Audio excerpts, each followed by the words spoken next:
हक जिसे चाहे उसकी बात पसंद करो और उसके पीछे चलने की कोशिश करो।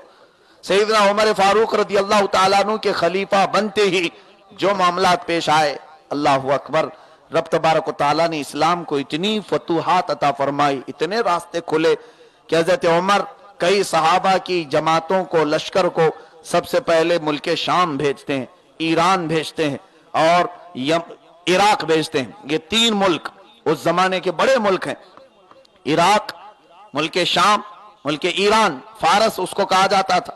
और हजरत उमर फारूक रदी अल्लाह तआला अन्हु की खिलाफत को सिर्फ 3.5 साल या 4 साल गुजरे थे कि ये तीनों मुल्कों के इस्लाम में दाखिल होने की बशारतें आ गई। एक दो नहीं, 3 बड़े मुल्क सैयदना उमर फारूक के तख्ते खिलाफत के अंडर में आए। और उसके बाद ये फतूहात का सिलसिला यही नहीं रुका। हजरत उमर फारूक रदी अल्लाह तआला अन्हु की खिलाफत के जमाने में मिस्र फतह हुआ, बैतुल मुकद्दस फतह हुआ, और उसके अलावा अफ्रीका तक इस्लामी फौजें पहुंची, यूरोप तक इस्लामी फौजें पहुंचने लगी। सैयदना उमर फारूक रदी अल्लाह तआला अन्हु इतनी मजबूती से दामन रसूल को थामे हुए थे कि हर मामले पर सुन्नत रसूल पर अमल करते थे। हजरत उमर फारूक रदी अल्लाह तआला अन्हु की अदालत को सिर्फ मुसलमानों ने नहीं बयान किया। आप जॉर्ज बर्नार्ड शॉ, एक बड़ा मशहूर राइटर है, अंग्रेज राइटर, उसने तो हजरत उमर की पूरी सीरत लिखी और कहा है कि मैंने पूरी तारीख में कभी उमर जैसा हुक्मरान देखा ही नहीं, उमर जैसी जहानत और फतानत वाला देखा ही नहीं। हजरत उमर मदीने में रहते थे, दरियाए फुरात इराक में है, मदीना तैयबा से तकरीबन 2000 किलोमीटर का फासला, लेकिन हजरत उमर फरमाते हैं उमर मदीने में सो रहा हो और दरियाए फुरात के पास अगर कोई कुत्ता भूख से मर जाए, कयामत के दिन उमर से उसका भी सवाल किया जाएगा।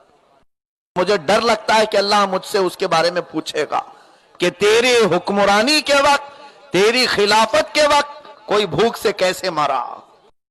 मदीने की रातें सहाबा ने जो देखा, हजरत उमर गश्त करने के लिए निकल पड़ते थे, रात को अपने तख्ते खिलाफत को छोड़कर, अपने घर को छोड़कर गलियों में गुजरते रहते और देखते रहते कि कोई भूखा तो नहीं सो रहा है। एक घर के करीब कुछ आवाजें आने लगी बच्चों की रोने की। आप खिड़की के करीब कान लगाते हैं, किस बात पर यहां बच्चों के रोने की आवाज आ रही। और से सुना तो बच्चे भूख से अपनी मां से कह रहे हैं, अम्मा कल भी तूने ऐसे बहाने बना करके हमको सुला दिया था और परसों भी हम भूखे सोए। वो औरत, 3 बच्चे हैं, चटाई पर बैठे हुए अपनी मां से गुफ्तगू कर रहे हैं। मां हांडी चूल्हे पर चढ़ाई हुई है और कहती है, बेटा देखो पक तो रहा है खाना, थोड़ी देर आराम करो, आराम करो।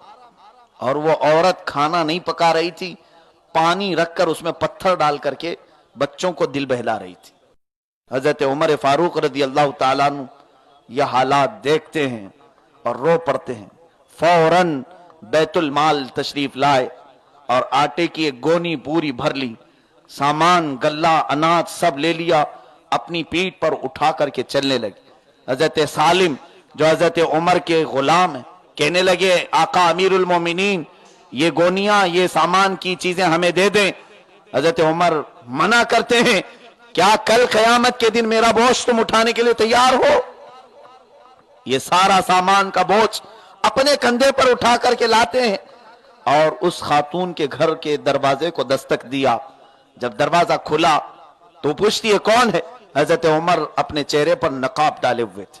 कहते हैं, बहन तुम्हारा एक भाई, मैंने सोचा है कि आज तुम्हारे घर में खाना बन जाए, रोटी बन जाए, मैं भी खा लूं, तुम भी खा लो। वो औरत बुलाती, बड़े अच्छे वक्त पर आए हो, आ जाओ। हजरत उमर अपने हाथों से आटा गूंदते हैं, तवा रखा, अपने हाथों से रोटियां पकाई, बच्चों को उठाया और रोटियां उनके मुंह में डालने लगे, लुक़मे डालने लगे। वो औरत दूर बैठकर देखती रही और रोती रही और कहती रही, शायद अल्लाह मेरे घर में फरिश्ता भेजा है जो मेरे बच्चों की भूख मिटाने के लिए आया है, कई दिन से फाका चल रहा है। जब सब खा चुके तो हजरत उमर उस खातून से पूछते हैं, ए मेरी बहन तेरा क्या हाल है? कहती, सब ठीक ठाक है, लेकिन बस बेसरो सामानी के आलम में शोहर का इंतकाल हुआ, कमाने का कोई जरिया नहीं, घर फाका कसी में गुजर रहा है। हजरत उमर कहते हैं, तब तेरी ये खबर वक्त के खलीफा उमर को पहुंची या नहीं पहुंची, और उमर के बारे में तेरा क्या ख्याल है? वो औरत कहने लगी छोड़ो उमर की बात, छोड़ो उमर की बात। उमर के बारे में सुना है बहुत नेक आदमी है, अच्छा आदमी है, रसूलुल्लाह का साथी है। हजरत उमर पूछते हैं तो फिर तू उससे राजी है? कहने लगी मैं कैसे उससे राजी रहूंगी जिस उमर को मेरे घर की खबर ना हो, मेरे बच्चे भूख से सो रहे हो और उमर अपने तख्त पर बैठा हो। वह औरत ये बात कह रही थी, हजरत उमर जोर से हिचकियां लेकर रोने लग गए, हिचकियां बंध गई। वो खातून पूछती है ए मेरे अजीज भाई तुझे क्या हुआ उमर की बुराई सुनकर? हजरत उमर अपने चेहरे से नकाब हटाते और कहते हैं बहन जिसकी नाराजगी तेरे दिल में है वो उमर मैं हूं। ए मेरी अजीज बहन क्या तू उमर के बारे में अब भी वही ख्याल रखती है जो थोड़ी देर पहले कह रही थी? वो कहती है मैं अब रब्बे जुल जलाल के हुजूर हाथ उठा करके अर्ज करती हूं मौला मैं उमर से राजी हूं और उमर की खिलाफत को सुबह क़यामत तक चला, इसलिए कि हम जैसे घरों तक अगर किसी का माल पहुंच सकता है तो सिवाय उमर के किसी का माल नहीं पहुंचेगा। गुरबा और मसाकीन उस वक्त ये अलल ऐलान कहते थे कि हां अगर कोई गरीबों तक पहुंच सकता है तो हजरत उमर ही पहुंच सकते हैं। एक काफिला गुजर रहा था मदीना तैयबा से, उस काफिले में एक औरत दर्द ज़हम में मुब्तला थी, यानी डिलीवरी का वक्त करीब आया था, वो मुसाफिर थे। हजरत उमर उस वक्त रात की निगरानी के लिए बाहर रहते थे, वो काफिले वाले बड़े परेशान थे। हजरत उमर ने वो काफिला रुकवाया और रुकवा करके उनके लिए इंतजाम करवाया और अपनी ज़ौजे मोहतरमा और अपनी बेटी सैयदा हफ्सा रदियल्लाहु ताला अन्हा को बुलाया जो रसूलुल्लाह की ज़ौजा है, उम्मुल मोमिनीन है। ये दोनों खवातीन आई और जचगी के मामलात, डिलीवरी के मामलात अमीरुल मोमिनीन के घर की औरतें पूरा करती हैं। और उसके बाद हजरत उमर फारूक को अंदर से पुकार कर कहती हैं अमीरुल मोमिनीन मुबारक हो बेटा हुआ है। तब काफिले वालों को पता चला कि हमारे ये हालात पूरे करने वाला वक्त का अमीरुल मोमिनीन है। और अदल तो ऐसा कि गुरबा और मसाकीन अपने और गैर सबके साथ बराबर का सुलूक। इसीलिए जंगे बदर में आपका सगा मामू सामने आया था, आस बिन हिशाम, जिसको आपने बिल्कुल अपने मामू होने या रिश्ते होने का कोई ख्याल नहीं किया, तलवार उठाई और कत्ल कर दिया। लोगों ने कहा तुम्हारा बहुत सगा मामू था, बरसों से तुमको बहुत चाहता था। कहने लगे हाँ मामू था लेकिन अब गुस्ताखे रसूल था। सैयदना उमर फारूक रदियल्लाहु ताला अन्हु का ये अदल कि आप सारे रिश्तों को नबी कौनैन सल्लल्लाहु अलैहि वसल्लम की मोहब्बत से परखते थे, हुजूर अकरम सल्लल्लाहु अलैहि वसल्लम के रिश्ते से जोड़ते थे। गस्सान का एक बादशाह इस्लाम कबूल किया था जिसका नाम जबला बिन अहम था। गस्सान एक इलाके का नाम है, वो बादशाह था और पूरी रियाया के साथ मुसलमान हुआ। हजरत उमर उसकी बहुत तारीफ की, उसका एजाज और इकराम किया और हज के लिए गए।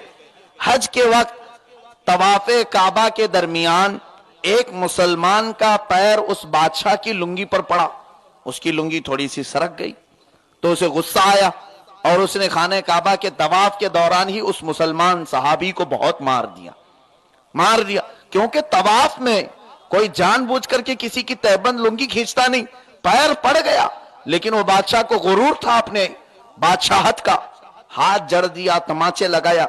अब वो मुसलमान अदालत उमर में आए, हजरत उमर से कहने लगे कि मेरा गलती से पैर पड़ा और गस्सान का बादशाह मुझे तमाचे लगाया। हजरत उमर फारूक रदियल्लाहु ताला अन्हु ने अदालत में बादशाह को बुलाया। वो बादशाह आया, कल तो हजरत उमर ने मिठाइयां खिलाई थी, बहुत एजाज, बहुत इकराम, बहुत सारी चीजें पेश की थी, लेकिन आज जब बुलाया हजरत उमर का लहजा ही अलग था। वो आया हजरत उमर के बगल में बैठने के लिए, आपने कहा नहीं यहां नहीं, वहां कटहरे में खड़े हो जाओ, जहां मुसलमान ने मुकदमा किया है तुम्हारे ऊपर, कटहरे में खड़े हो जाओ। वो गस्सान का बादशाह कहते हैं ए उमर क्या मैं बादशाह हूं, मुझे मुजरिमों के साथ खड़ा करोगे? हजरत उमर ने कहा यह अदालत मुस्तफा है, यहां जब इंसाफ होगा तो सबको एक ही तराजू में रखा जाएगा। अब इंसाफ के बाद पता चलेगा कि तू मेरे गद्दे पर बैठेगा या ये मुसलमान मेरे बगल में बैठेगा। ये जैसे आज कानून बना कर बैठे हुए हैं, शरीफों के लिए अलग कानून है, गरीबों के लिए अलग कानून है। और खास तौर पर वो अरब मुल्क जिसकी आज बहुत सारे लोग दुहाई देते हैं इस्लाम वहां से फैला, वहां आज भी बादशाहों के लिए जो कानून बने हुए हैं, कानून बनाम है, लेकिन जब कोई प्रिंस, कोई शहजादा पकड़ा जाता है, 10-10 जिना करके आता है, फिर भी छूट जाता है। और कोई मजदूर काम करने वाला दूसरे मुल्क से आया हुआ कहीं किसी इल्जाम में भी गिरफ्तार हुआ तो ये भरे मजमे में लाकर उसकी गर्दन उड़ाते हैं। सऊदी में आज भी ये निजाम। मैं इसकी मुखालिफत नहीं करता कि जिना की सजा गर्दन उड़ाना नहीं होना चाहिए, नहीं हो, ठीक है, इस्लामी सजा है, लेकिन कभी अपनों की भी तो उड़ा के दिखाओ। जो अय्याश तुम्हारे कई औरतों की इज्जत को तार तार कर चुके हैं, उनकी भी उड़ा करके दिखाओ।